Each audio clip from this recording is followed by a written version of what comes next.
antara kamu sama binatang adalah binatang kalau dijahatin bales, kamu dijahatin, kamu faham ini adalah dari Allah SWT, ujian Allah berikan, maka kamu memaafkan siapapun yang pernah berbuat salah padamu.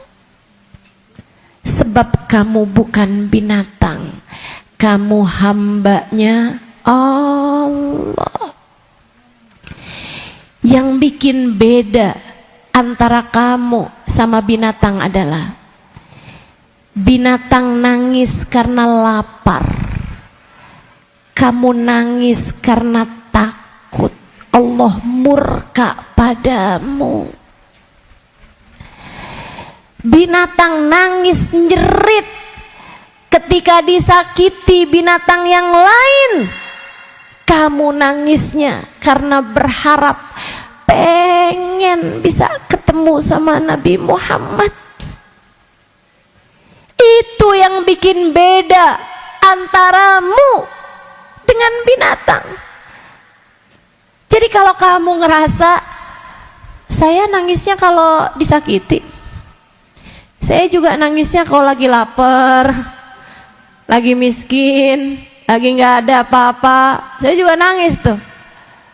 Nggak pernah nangisin dosa. Apa itu? Nggak pernah kangen sama Nabi Muhammad. Emang bisa orang kangen sama Nabi Muhammad padahal nggak pernah ketemu? Wah, kalau gitu kamu nggak ada bedanya dah. Kamu mirip sama kucing. Kamu nggak berbedanya sama binatang. Hati-hati, hati-hati.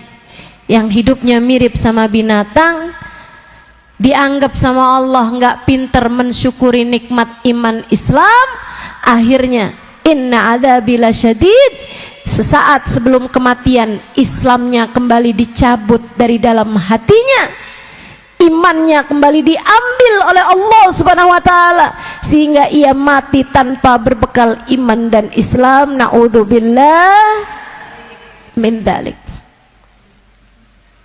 Kita nih sama Allah dikasih nikmat paling banyak. Bu,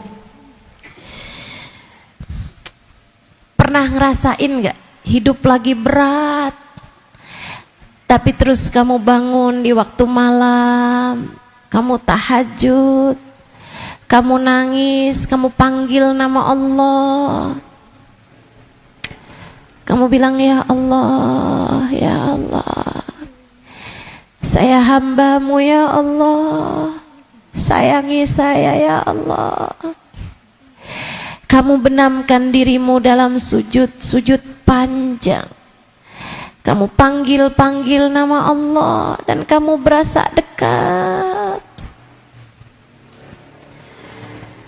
Sesudah kamu berdoa, sesudah kamu menangis, kamu merasakan hatimu lebih tenang, kayak baru habis dipelukin, kayak baru habis didekap dengan kasih sayangnya.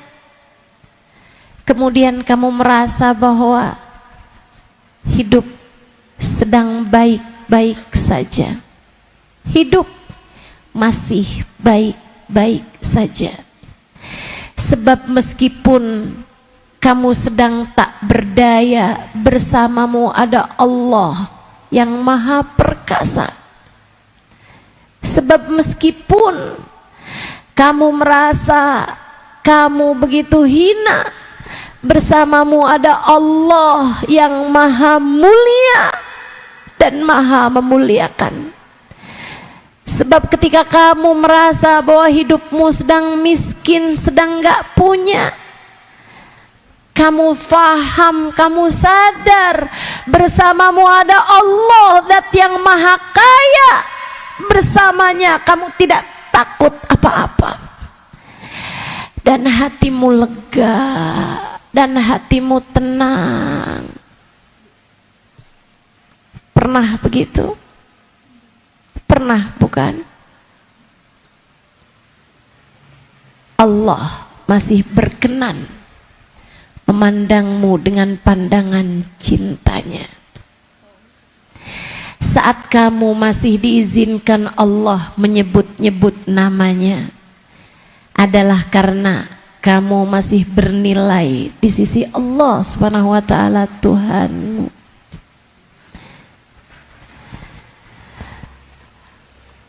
Kamu pernah nggak sebel sama orang sampai nggak mau lihat mukanya? Pernah? Allah tuh persis kayak gitu.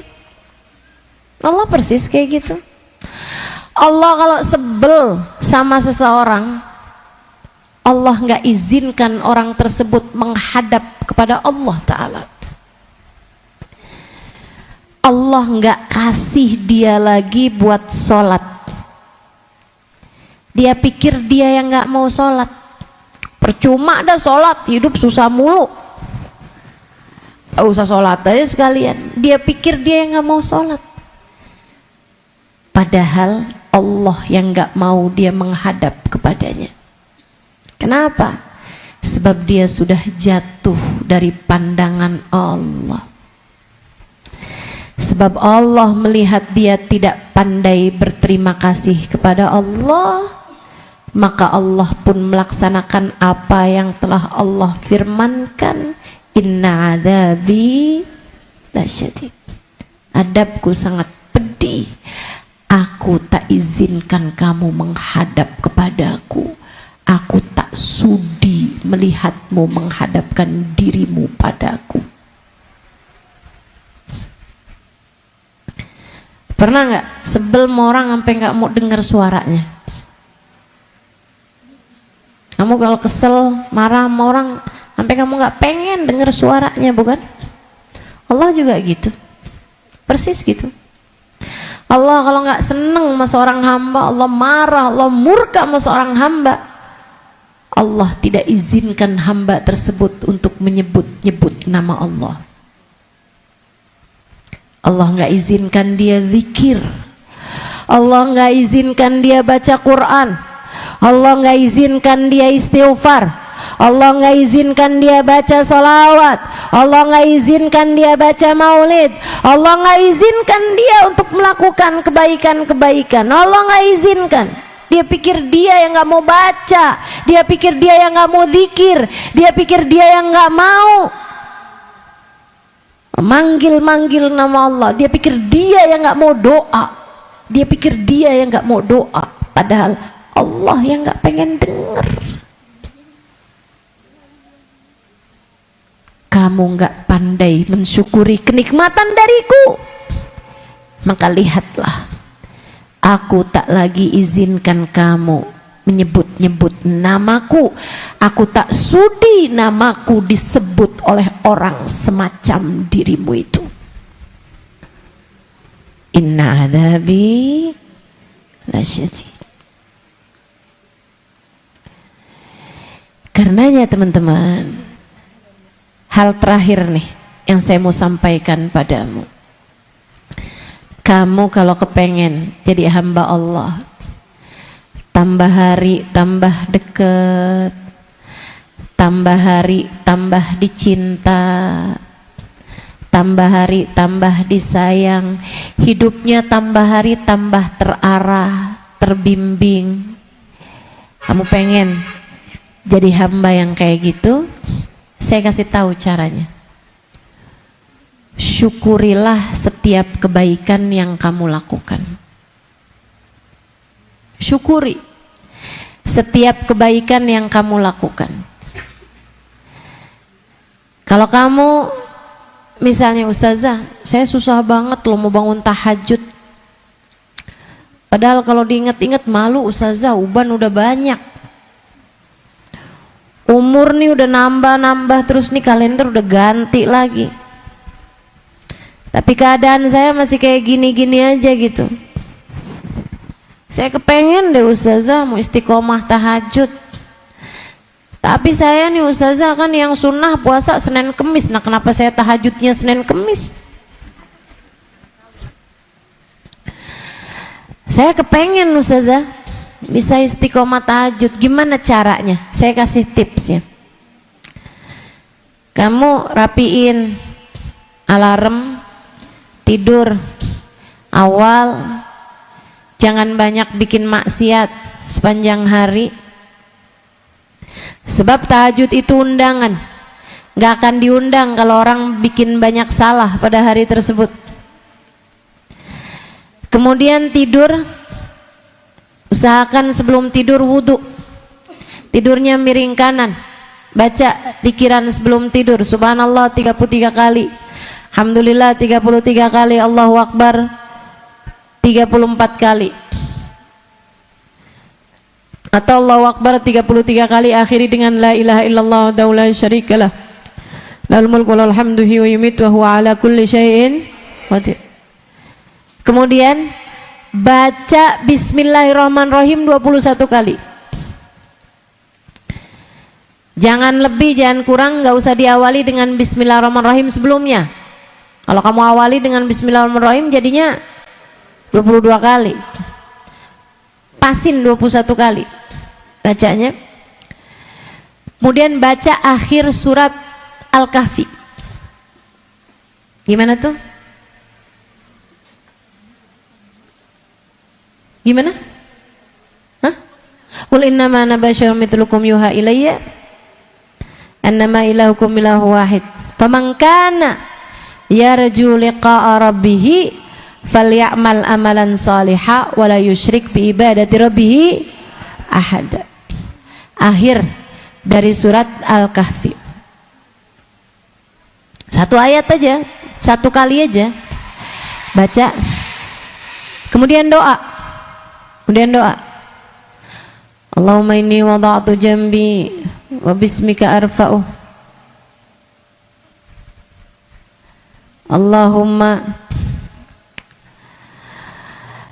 Allahumma in arsaltani farhamni bima tahfadz bi ibadaka salihin.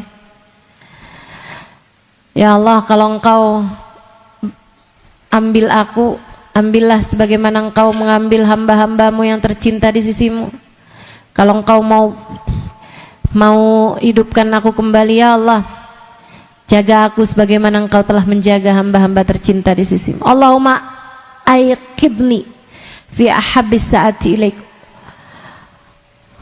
wasta'milni bi ahabbil a'mali ladaik hatta tuqarribuni ilaika zulfa wa tub'iduni an sakhatika bu'da. Panjangan ya. Bismika Allahumma ahya wa bismika amut. Kemudian doa aja dalam hati kamu, ya Allah, bangunkan saya di waktu yang paling Kau sukai. Ya Allah, gerakkan aku, berikan kepadaku hidayah untuk dapat mengerjakan perbuatan amalan-amalan yang paling Kau ridhoi. Kemudian kamu minta, ya Allah, bangunkan saya jam sekian.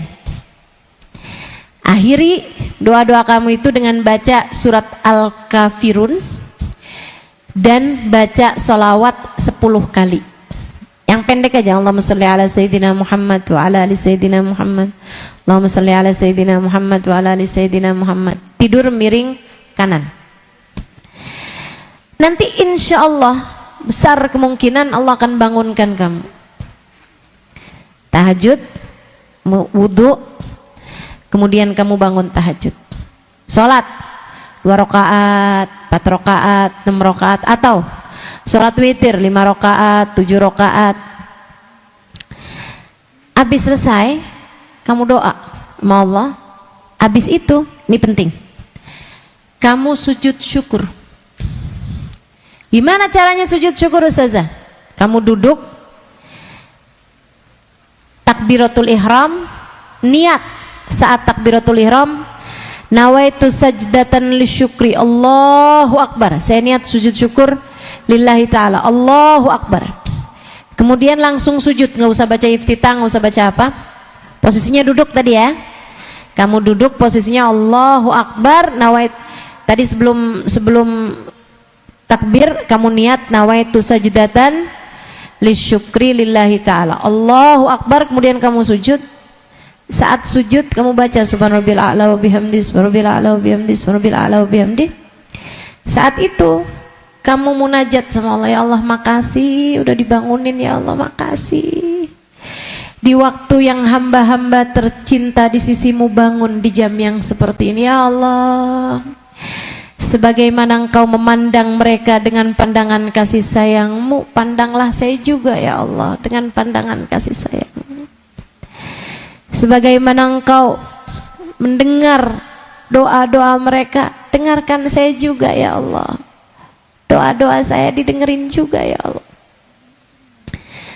Sebagaimana Engkau mencintai mereka yang bangun di jam yang seperti ini dan mengerjakan sholat, saya juga ikut bangun dan ikut sholat juga ya Allah. Maka cintai saya ya Allah, lindungi saya ya Allah, muliakan saya ya Allah, sebagaimana Engkau memuliakan mereka itu ya Allah. Saya diikutin juga dong ya Allah. Kasihani saya, sayangi saya ya Allah. Gitu. Saat sujudmu kamu syukuri, makasih ya Allah udah dibangunin, makasih ya Allah udah ditakdirin sholat malam ini, makasih ya Allah udah diizinin doa, makasih ya Allah, makasih ya Allah, makasih ya Allah. Gitu. Habis itu kamu duduk, nggak usah baca tahiyat, nggak usah apa-apa, langsung salam. Itu caranya sujud syukur. Ada 5 rukunnya: niat, takbiratul ihram, sujud, tumakninah dalam sujud, kemudian salam. Saudaraku sekalian yang saya muliakan, lakukan hal yang semacam itu besok harinya, lakukan lagi besok harinya, lakukan lagi besok harinya, seminggu gitu. Habis itu udah tuh, insya Allah, la in syakartum la zidannakum. Kalau kamu syukuri, niscaya akan aku tambahi. Nanti tambah lama, tambah ringan, tambah ringan, tambah ringan. Tahajudnya tambah ringan, tambah ringan, akhirnya jadi mudah istiqomah. Pokoknya apapun kebaikan yang kamu pengen kerjakan, sujudin syukur begitu kamu bisa mengerjakannya. Pengen tiap hari baca sholawat 1000 kali misal, kamu paksain, kamu niatin, kemudian kamu kerjain. Begitu kamu selesai, alhamdulillah selesai nih hari, 1000 kali sholawat, sujud syukur. Ya Allah makasih, makasih ya Allah, hari ini Kau takdirkan saya buat baca sholawat 1000 kali. Ya Allah makasih, terimalah ia di sisimu ya Allah, jadi hadiah buat Nabi Muhammad ya Allah. Ya Allah, kenalkan Nabi Muhammad kepada saya ya Allah, kenalkan saya kepada Nabi Muhammad ya Allah. Makasih Engkau telah pilih saya sebagai umatnya, makasih ya Allah, makasih ya Allah. Dalam sujud syukur. Besoknya lagi kamu bisa kerjain sujud syukur lagi, seminggu gitu. Habis itu liatin, kamu lebih ringan mengerjakannya. Termasuk juga, ustazah saya tuh kalau urusan ibadah mah alhamdulillah dah ustazah. Saya tuh ustazah ya Allah paling susah buat nggak marah sama anak, nggak marah sama suami. Kayak ada apanya di hati saya nih ustazah, kayak ada kompornya, kayak ada kompornya. Begitu lihat sesuatu tuh yang nggak enak, saya jadi langsung ngamuk, marah-marah ustazah. Abis itu padahal saya nyesel loh ustazah, nyesel saya abis itu.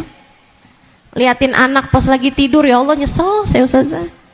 Ngapain tuh saya pukulin tadi siang, ngapain saya jewer tuh tadi siang. Ini anak ya Allah, padahal kan dia nggak punya ibu lain selain saya. Kalau bukan saya yang nyayangin, siapa lagi? Betul? Suka nyesel nggak kalau habis mukulin anak? Saya kasih tipsnya. La in syakartum la zidannakum. Kamu mantepin hati, nggak mau marah, kemudian kamu minta sama Allah. Ya Allah, kasih kemampuan saya ya Allah, biar nggak marah ya Allah, biar nggak marah ya Allah, biar nggak marah. Nanti kalau kamu ketemu sesuatu hal yang bisa bikin kamu marah, cepetan pergi wudhu, tinggalin, Anak kamu atau suami kamu yang lagi ngerjain sesuatu yang bisa bikin kamu marah tuh, kamu cepetan pergi kamar mandi, ngerjain apa yang katanya Nabi Muhammad, innal ghadab minasyaitan wa syaitanu minan nar wa lidfun nar ilal ma' fa idza ghadiba ahadukum falyatawadda. Marah itu dari setan, setan itu dari api. Maka kalau seseorang di antara kalian lagi emosi, cepetan pergi wudu. Sebab api hanya bisa dikalahkan sama air. Buruan wudu. Kalau wudu nggak cukup, mandi aja dulu. Beneran, para ulama bilang begitu. Bahkan para ulama bilang kalau mandi juga nggak cukup, berendam. Berendam di bak. Biar kamu lebih adem. Kalau hari itu kamu berhasil nggak marah, sujud syukur. Kamu bilang, makasih ya Allah hari ini, makasih ya Allah. Hari ini saya sebenarnya emosi, tapi alhamdulillah makasih ya Allah, makasih ya Allah. Saya nggak marah, saya nggak ngomong sesuatu yang menyakiti hati dia ya Allah. Makasih ya Allah, makasih. Makasih bimbinganmu, makasih hidayahmu ya Allah, makasih, makasih. Kerjain kayak gitu. Nanti itu tambah lebih sabar, tambah lebih sabar, tambah lebih sabar. Liatin, sebab la in syakartum la azidannakum. Orang itu makanya saya liatin tuh, kenapa orang kaya tambah kaya? Karena mereka mensyukuri nikmatnya kekayaan sehingga Allah tambah-tambahin terus. Makanya kenapa orang pinter tambah pinter? Karena mereka mensyukuri nikmatnya ilmu sehingga akhirnya Allah tambahin, Allah tambahin, Allah tambahin. Makanya kenapa, mohon maaf, orang miskin semakin miskin? Karena mereka itu kayak bukan mensyukuri kemiskinan ya, tapi mereka berkeluh kesah mulu kerjaannya, nggak pinter bersyukur. Ketika diberi, yang ada kayak ngerasa kurang terus, kok segini doang sih, tuh orang nggak pernah sujud aja tuh kaya, kenapa nih saya perlu sujud nih, tapi Allah tuh nggak ngasih sama saya, kan keluh kesah mulu tuh, nyalahin Allah mulu, akhirnya tambah, dikurangin gitu. Makanya orang miskin tambah miskin, orang akhlaknya jelek tambah jelek akhlaknya, karena mereka tuh selalu berkeluh kesah. Padahal konsepnya dikeluh kesahin jadi tambah kurangnya, disyukurin jadi tambah kenikmatannya. Begitu. Ustazah, kok ada ya orang tambah hari itu tambah dicinta sama suaminya? Itu dia, karena dia pandai mensyukuri hingga akhirnya Allah tambahi. Anaknya tambah lama tambah hidayah, tambah baik-baik aja gitu. Itu keluarga Masya Allah banget ya. Anaknya hatinya tambah lembut-lembut gitu. Kenapa begitu? Sebab dia pandai mensyukurinya. Kalau disyukuri, dihargai, bakal ditambahi. Tergantung tuh, kamu pengennya ditambahin urusan yang kayak apanya. Kalau fokus kamu mensyukuri, menghargai kekurangan tuh, kamu kayak ceritain kemana-mana, keluh kesah mulu, akhirnya ditambahin terus tuh kekurangannya. Tapi kalau yang kamu syukuri adalah kenikmatannya, insya Allah bakal ditambahin juga. Kita doakan nih dokter kita, mudah-mudahan Allah tambahin kenikmatannya. Kita semuanya, mudah-mudahan Allah tambahkan iman kita, tambahkan ibadah kita, tambahkan akhlak kita, tambahkan kebaikan-kebaikan kita, ditambahkan kesehatannya, kesehatan badannya, kesehatan pikirannya, kesehatan hatinya. Mudah-mudahan Allah tambahin kedekatan kita dengan Nabi Muhammad, dekatan kita dengan Allah. Allah tambahin ilmu kita, Allah tambahin ibadah-ibadah kita insya Allah, karena kemampuan kita untuk mensyukurinya. biar tambah bagus akhlaknya, tambah bagus semuanya. Ala hadhihi niyah wa bi kulli niyatin salihah jami'ah syamilah la hadratin Nabi Muhammad sallallahu alaihi wa ala alihi wa sahbihi wasallam. Al-Fatihah. A'udzu billahi minasyaitonir rajim. Bismillahirrahmanirrahim. Alhamdulillahirabbil alamin arrahmanir rahim maliki yaumiddin. Iyyaka na'budu wa iyyaka nasta'in ihdinas siratal mustaqim siratal ladzina an'amta 'alaihim ghairil maghdubi 'alaihim waladdallin amin. Allahumma bihaqqil Fatihah birmatil Fatihah barakatil Fatihah taftah lana abwabal khair tu'amilana muamalat ahlal khair takfina min jamil fitan wal mihan bu's wa dhair innaka wali kulli khair mutafaddil bi kulli khair birahmatika ya arhamar rahimin. Allahumma inna nas'aluka ziyadatan fid din barakatan fil umur wa sihhatan fil jasad wa sa'atan fil rizqi wa taubatan qabla al maut syahadatan 'inda الموت مغفرة بعد الموت وعفوا عند الحساب وأمانا من العذاب ونصيبا من الجنة وارزقنا النظر إلى وجهك الكريم. اللهم عافنا من بلائك وأوزعنا شكر نعمائك وذقنا برد عفوك وحلاوة مناجاتك. اللهم ما قضيت لنا من أمر فاحفظ علينا فيه العقل والدين. اللهم ما قضيت لنا من أمر فاجعل عاقبته رشدا. ربنا آتنا في الدنيا حسنة fil akhirati hasanah wa qina adzabannar bi fadli subhana rabbika rabbil izzati amma yasifun. Wassalamun alal mursalin walhamdulillahi rabbil alamin.